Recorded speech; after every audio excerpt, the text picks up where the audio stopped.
이 오젬픽을 사용한 환자들에서 임신이 막 되는 거예요. 저는 마흔자를 사용해서 어느 정도 체중 감량하시고 임신하시는 것도 좋다고 생각하고, 비만 치료하시는 분들이 사실 제일 걱정하시는 게 유지거든요. 그게 가장 어려운 것 같고요. 마흔자를 바로 빠르게 중단하시면 식욕이 더 폭발할 수 있거든요. 그리고 심각한 합병증으로는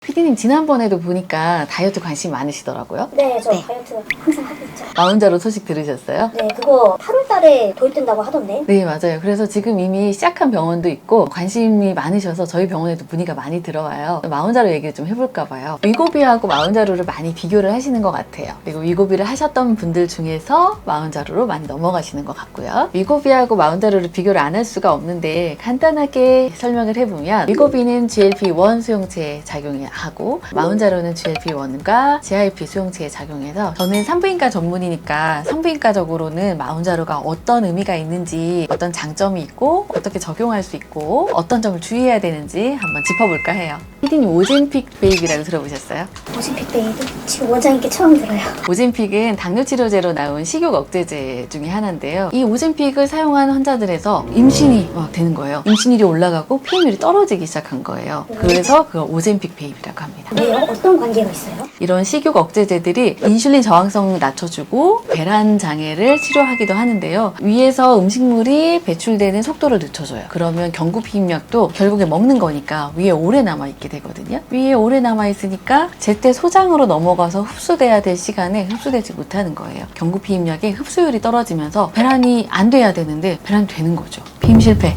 그래서 생긴 베이비들이 오젬픽 베이비. 근데 마흔자루도 사실 같은 위험도는 똑같이 갖고 있어요. 마흔자루 쓰시는 분들이 식욕이 억제된다는 얘기만 하시는 게 아니고, 사실 저 토할 것 같아요, 왜 음식물이 위에 가득 차 있는 것 같아요, 이런 얘기를 많이 하시거든요. 마흔자루를 사용하면서 다이어트 하시는 분들 중에서 경구 피임약으로 피임을 하고 계셨다면 이중 피임 하시기를 권고드립니다. 콘돔 같이 쓰시면 좋겠어요. 마흔자루 출시 소식 들었을 때 제 주변에 있는 산부인과 선생님들 커뮤니티 난리 난 거예요. 받아볼 거냐? 너도 할 거냐? 나도 써보고 싶다. 이런 얘기를 많이 하셨거든요. 다낭성 난소 증후군 환자분들에게는 희소식일 수 있어요. 왜냐면 다낭성 난소 증후군 환자분들의 한 70% 정도가 인슐린 저항성을 갖고 있다고 지난번에 말씀드렸는데요. 마흔자루가 그 인슐린 저항성을 감소시키면서 다낭성 난소 증후군으로 유발된 대사장애들을 해결할 수 있거든요. 배란도 잘 되게 되고 남성 호르몬 레벨도 떨어지고, 남성 호르몬 레벨 올라가면서 생겼던 다모증, 턱에 나는 열들은 이런 것들도 좋아질 수 있을 것 같습니다. 두 번째는 폐경 후에 나이살 찌시는 분들이 있는데요. 그런 분들에게도 역시 인슐린 저항성을 낮춰주는 게 의미가 있거든요. 사실 폐경이 되면 우리 똑같이 먹어도 더 살이 찌게 되잖아요. 한 3, 4년 안에 10kg 가까이 찌시는 분들도 있거든요. 마르는 분들도 있지만 뚱뚱한 할머니가 되시는 분들도 있는데, 그런 분들한테는 도움이 될 것 같아요. 고도비만 환자분들은 처음에 시작하실 때 운동요법을 너무 무리하게 하는 것보다는 절식을 통해서 일단은 어느 정도 체중을 줄이고 그 다음에 천천히 운동을 시작하시는 게 도움이 될 것 같아요. 임신 준비 중인 분들이 마흔자루 사용해도 되냐고도 많이 물어보시는데, 임신 준비 중에는 가능하세요. 마흔자루를 사용해서 어느 정도 체중 감량을 하신 다음에 끊고 3개월 정도 여유를 두시고 워시아웃을 가진 다음에 임신하시면 좋겠습니다. 애기한테 영향이 있을 수 있거든요. 임신을 하시면 그렇지 않아도 체중이 늘 수가 있기 때문에 저는 마흔자루 사용해서 어느 정도 체중 감량하시고 임신하시는 것도 좋다고 생각하고, 실제로 체중 감량이 되면 임신도 더 잘 될 수 있거든요. 너무 급하게 임신을 해야 되는 상황이 아니다, 내 마음이 너무 급한 게 아니라면 다이어트 먼저 하시고 그 다음에 임신하시면 더 좋을 것 같습니다. 마흔자루가 살도 빼고 건강도 챙겨주고 땡기네요. 그렇죠. 근데 이제 지갑에 좀 문제가 생길 수 있죠.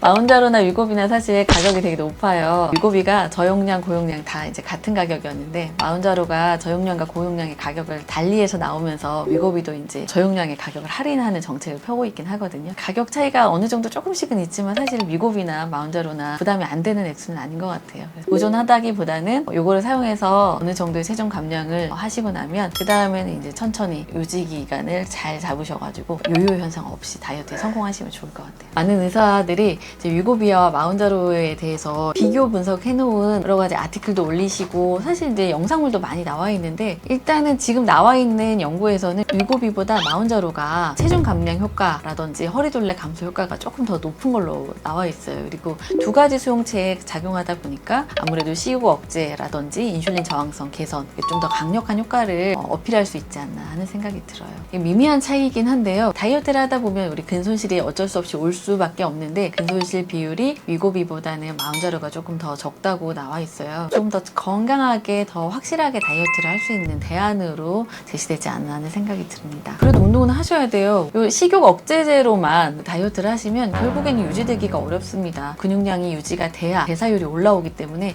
똑같은 만큼 먹어도 살이 덜 찌는 몸이 될 수 있거든요. 주 2회 근력 운동 하시면 좋겠고 단백질도 같이 드셔야 되고요. 부작용이 궁금하실 건데요. 마운자로의 부작용은 사실 위고비랑 거의 비슷하기는 합니다. 저혈당 위험이 올 수 있기 때문에 당뇨 치료를 받고 계신 분들은 담당이와 상의 후에 사용하셔야 될 것 같아요. 일반인들도 사실 너무 안 먹다 보면 저혈당으로 위험에 빠질 수 있기 때문에 건강한 시기를 계획하시면서 같이 사용하시면 좋겠고요. 그리고 심각한 합병증으로는 갑상선에 C세포 종양 생길 수 있다 이렇게 돼 있는데 사실 그런 심각한 합병증은 좀 드물긴 합니다. 가장 흔하게 얘기하시는 게 사실 나는 많이 먹지만 안 찌는 몸을 원했던 건데 먹을 수 없는 몸이 되었다고 얘기하시는 분들이 많아요. 너무 울렁거린다, 토한다 이런 얘기를 하시는 분들이 많이 있는 것 같습니다. 부작용이기도 하지만 원래 작용 원리이기도 하니까 그거를 이제 감수하고 시작하시는 거죠. 부혈감을 느끼시는 분들은 그냥 다 예민하게 느끼시는 거구나. 많이 드신 거 아닐까요?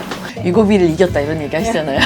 맞아. 비만 치료 하시는 분들이 사실 제일 걱정하시는 게 유지거든요. 그게 가장 어려운 것 같고요. 처음에는 위고비든 마운자로든 사용하면서 식욕이 많이 줄어듭니다. 그래서 이제 절식 다이어트를 통해서 체중이 많이 줄어요. 근데 몸에서 어느 정도 체중이 줄잖아요. 전 몸무게로 돌아가려는 몸의 기억 때문에 마운자로를 바로 빠르게 중단하시면 식욕이 더 폭발할 수 있거든요. 그 점을 조금 주의하셔야 될 것 같습니다. 요즘 핫한 마운자로에 대해서 산부인과 전문의의 시선으로 짚어보았는데요. 일단 피임 실패할 수 있다. 다낭성 난소 증후군 폐경기 이후에 나이살 찌신 분들한테는 도움이 될 수 있을 것 같다. 저의 오늘 간단 요약이었습니다. 궁금하셨던 게 좀 해결이 되셨다면 구독, 좋아요, 알림 설정 부탁드려요. 감사합니다.